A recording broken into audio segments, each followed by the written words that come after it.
So let's have a look at the first free technique, certainly included in your Shopify plan, which is recovering an abandoned cart. And first of all, let's answer the question, why is it so important? Well, you may or may not realize, but 67%, 2/3 of carts get abandoned. All right, so basically somebody fills in all the details, but they do not go on to buy. Okay, for whatever reason, there are a whole slew of reasons for that could happen. Now, what abandoned cart recovery can do is convert, all right, up to 50% of the abandoned carts into sales. So imagine that, yeah? You've got a huge number of abandoned carts just sitting there, but abandoned cart recovery software can pick those up and basically convert them into sales, all right? That's a pretty exciting stat if you step back and think about that.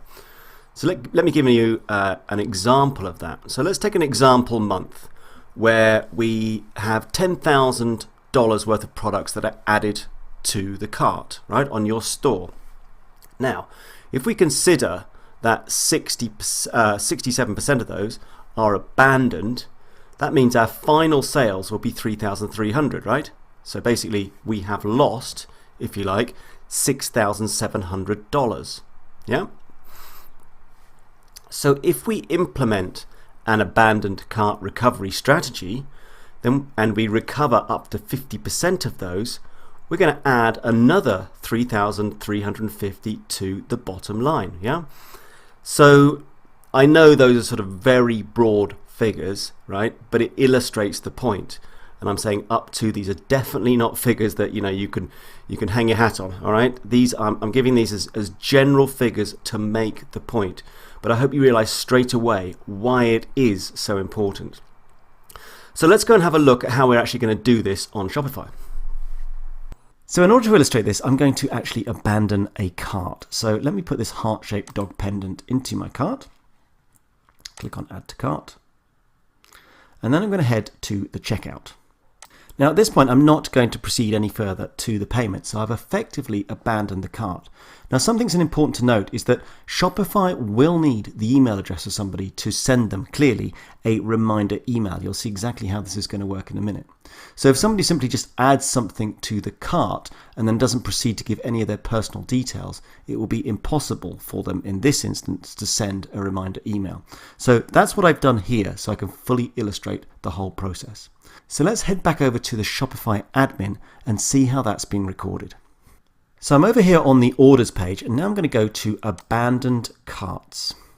And up it comes. So this is my abandoned cart that I made now 49 minutes ago. And if I click on it, you will see all the typical things that you see associated with an order: address, item, etc. But at the top here, we have an email link.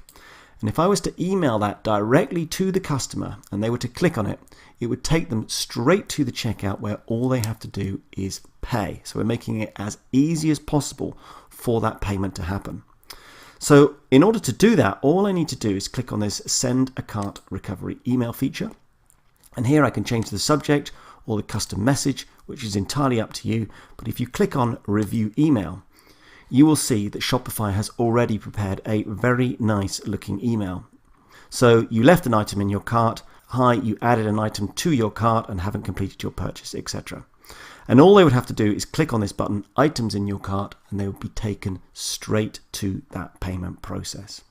Now, the only thing I do as a little extra here, as a little tip if you like, is in this subject, I like to put the name of my store before the complete your purchase, because people get so much email these days, you want them to recognize the store from which they have abandoned their cart. So I like to do that. I find it's an important feature. If you want to do that too, all you've got to do is go back and put it in here in front of your complete your purchase. But otherwise, you've got a great looking email and you could just basically send that off. Now that's a manual process, which is fine. But if you cast your mind back to what we were talking about only a few minutes ago, where I was illustrating the possibility of having $10,000 worth of sales and 2/3 of that being abandoned, we're talking about a lot of abandoned cart emails going out. So what we want to look at now is how we can automate the whole process.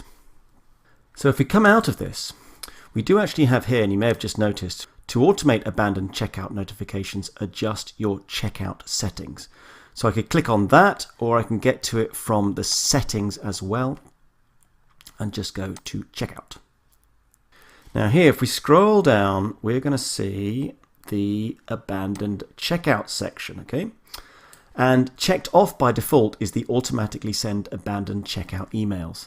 So all we've got to do is just check that on. Now we've got a couple of decisions to make. Are we going to send to anyone who abandons the checkout, or anyone who is an email subscriber who has abandoned the checkout? Well, I would tend to go with this one. And then after that, we need to decide how soon after they abandon the checkout are we going to send the email. And you'll see that Shopify is recommending 1 hour. And that's not by any kind of chance. That is absolutely the best thing to do. You want to get them as soon as possible because you want them still to be hot. If you leave it too long, they may have changed their mind about the product and decided they're not going to buy it. So you want to basically hit them when it's still fresh in their mind and try to encourage them back to the store. So there we go, that's it. I hope you can see how simple and powerful it is to implement this kind of retargeting.